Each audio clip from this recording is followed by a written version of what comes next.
To expand on this a bit more further, we're now joined by Director and Chief Economist at Econometrix, Dr. Azar Jammine, and he joins us now via our video link.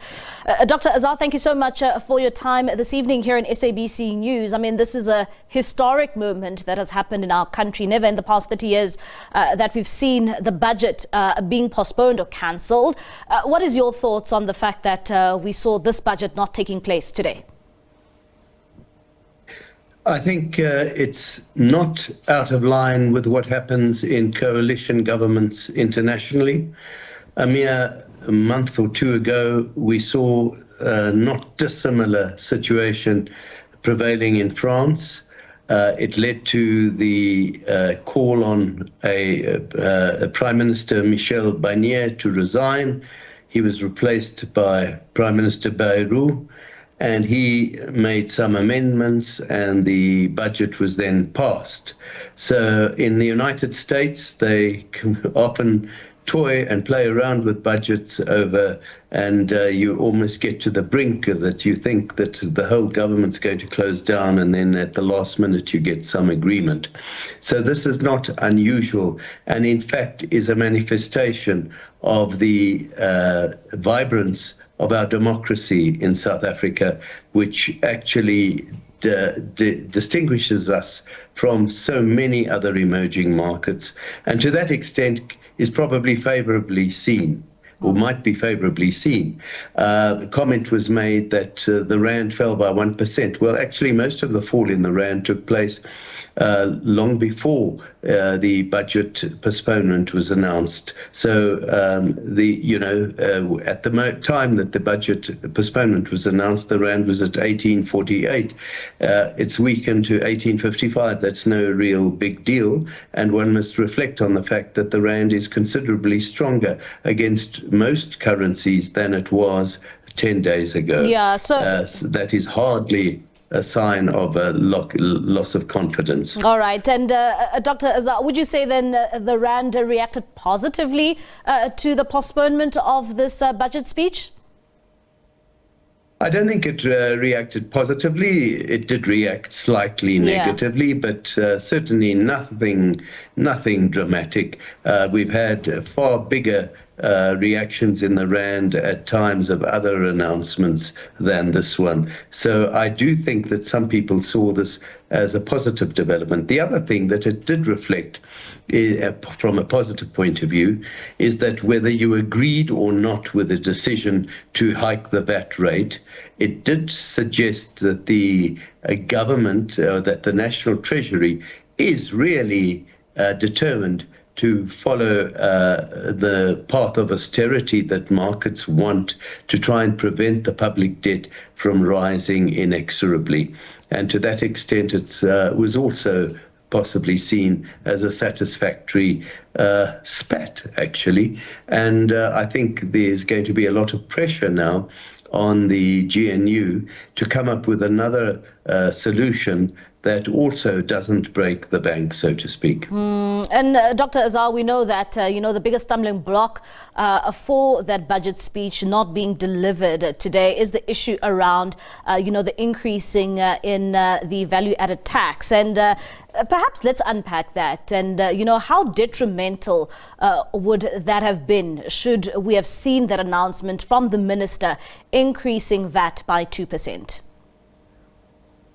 It's a fairly dramatic move for people who can't afford who haven't got much of an income to afford to spend. And here one's thinking of unemployed persons who don't pay any income tax, and lower income workers who don't pay any income tax whatsoever. And the main tax that they pay is via indirectly, whenever they spend money, they get some relief. The government did try, as we saw later on when it lifted the embargo on the budget speech.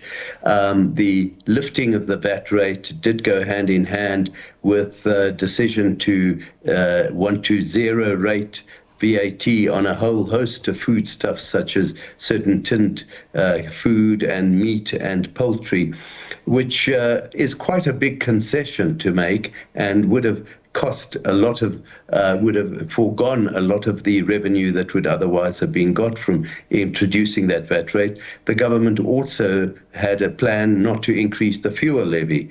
Now, one can ask oneself, was there merit in giving those concessions, whilst on the other hand raising the VAT rate by 2%. And the other thing that needs to be really reflected upon is the fact that the government is not succeeding in containing expenditure. There was a 23 billion rand plan to give way to increasing the wage bill compared with previous budgets, public sector wage bill, and there were big increases way above inflation this time for social grant recipients. Yeah. Now, it's a tough call. One has to choose. How does one allocate money for those causes without blowing the budget deficit and public debt completely out of sync?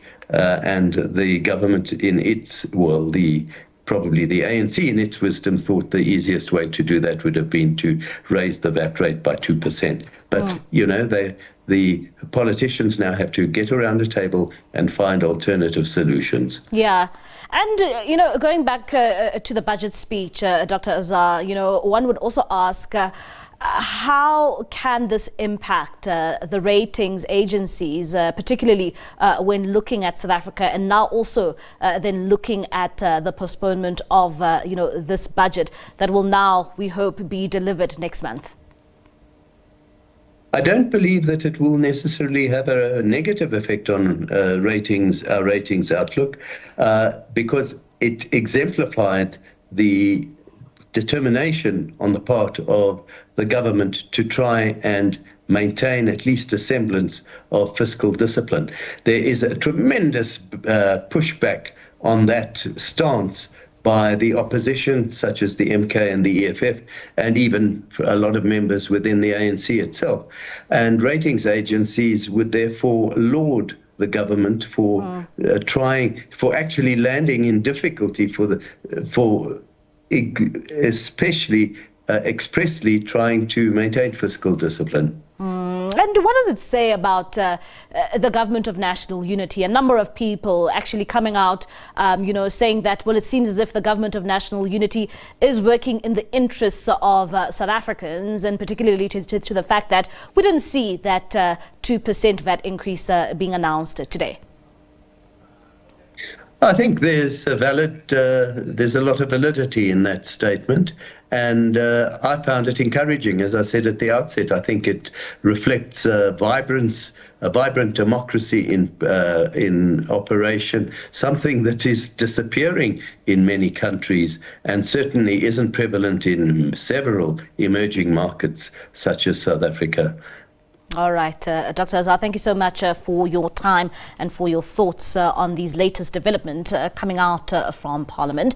That is Dr. Azar Jammine. He is the director an economist at Econometrix. They're just giving us his insights to those latest developments coming out from the budget speech today.